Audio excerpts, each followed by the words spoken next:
அனுகிரகம் பண்றதுக்காக தென் கைலாயம் என்று சொல்லக்கூடிய கலியுகத்துல மலிஞ்சிருக்கிற அதர்மங்கள் எல்லாம் நசிச்சு தர்மங்கள் தலை காக்க அந்த பரமேஸ்வரனை மகானந்த சித்தராக அவதாரம் பண்ணியிருக்கார். நாம் செய்த பெரும் பாக்கியம். அவர்கள் ஒரு பொட்டு தண்ணி கூட குடிக்காம உணவு எதுவும் உட்கொள்ளாமல் காற்றையே சுவாசித்துக் கொண்டு ஜீவிதத்தை நடத்தி கொண்டிருந்தது ஒரு பெரும் அரிய அற்புதம்னு சொல்லலாம். அப்படிப்பட்ட சுவாமிகள் நிறைய ஊமை குழந்தைகள், பேச இயலாத குழந்தைகள்லாம் பேச வச்சிருக்காங்க.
பிரத்யட்சமாக அனுகிரகம் பண்றதுக்காக தென் கைலாயம் என்று சொல்லக்கூடிய மூல பேரே மகாதேவர் தான். அப்படிப்பட்ட மகாதேவர் ஒரே கூடிய இஸ்லாம் ஆண்டு விழான்னு சொல்லுவாங்க இல்லையா, அந்த மாதிரியான விசேஷம் இதோட ஒரு வருஷம் பூர்த்தி ஆகிறதுனால சுவாமிகளுடைய மகாதேவானந்த சித்தர் அவர்களுடைய பரிபூர்ண ஆசீனாலயம் ராமாஷ்டம்பிகா சமேத பரிபூர்ண அனுகிரகத்தினாலயம் இந்த முதலாம் ஆண்டு சம்பத்சர அபிஷேகம் இனிதே நடைபெற உள்ளது. இந்த வைபவத்தில் நாம் இந்த நமக்குள்ள ஒரு பெரும் பாக்கியம் என்னன்னா, சுவாமின்னு நம்ம போய் மூலஸ்தானத்துல கல்வி கிரகம் பார்த்து நாம வழிபாடு செய்துட்டு வர்றது பாரம்பரிய வழக்கம். கல்லுக்கு உயிர் கொடுத்து கும்பாபிஷேகம் எல்லாம் செய்து இதுதான் சுவாமி தெய்வம்னு நம்ம பாரம்பரியமா நம்பிக்கையோட பரிபூர்ணமா வழிபடுறதுனாலதான் நம்முடைய பல கஷ்டங்கள் தீர்ந்து பரிபூர்ணமா சரணாகதி அடையிறதுனால நம்முடைய கஷ்டங்கள் தான் தீர்றது. அதுல ஒரு விதிவிலக்கா சித்தர்கள் அப்படின்னா நாம படிச்சிருக்கோம், அவ்வளவுதான். நமக்கு அந்த ஞானம்ங்கிறது எனக்கு கூட கிடையாது. நம்ம சுவாமிகள் சொல்லிட்டாலும் சித்தர்களுடைய அனுபவம், அவர்களுடைய ஸ்பரிசம், பார்வை, தீட்சை இதெல்லாம் நமக்கு கிடைக்குமாங்கிறது சந்தேகமா இருந்தது.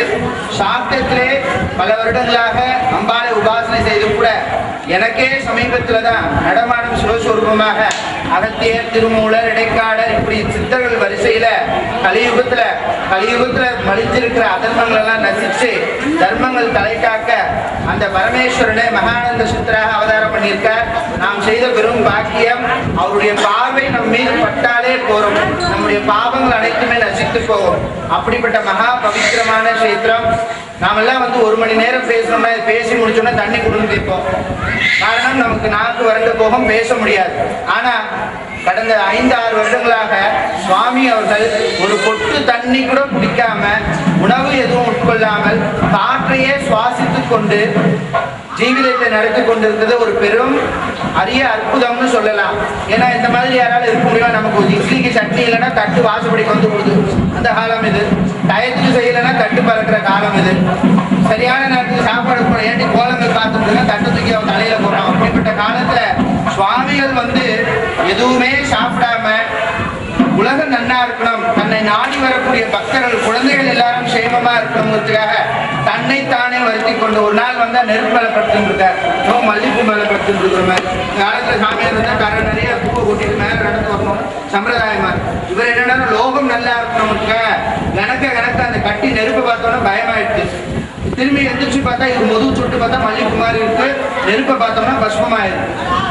இந்த அதிசயம் நம்ம கேள்விப்பட்டிருப்போமே தவிர கண்குளிர பார்க்கிறோம்னா அது மகாதேவ மலையில தான்.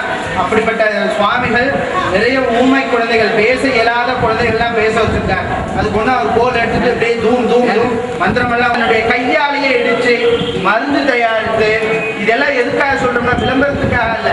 கலியுகத்துல நமக்கு ஏற்பட்டிருக்கக்கூடிய கஷ்டங்களை போக்குறதுக்கு எந்த ஆத்மானா தயாரா இருக்கா?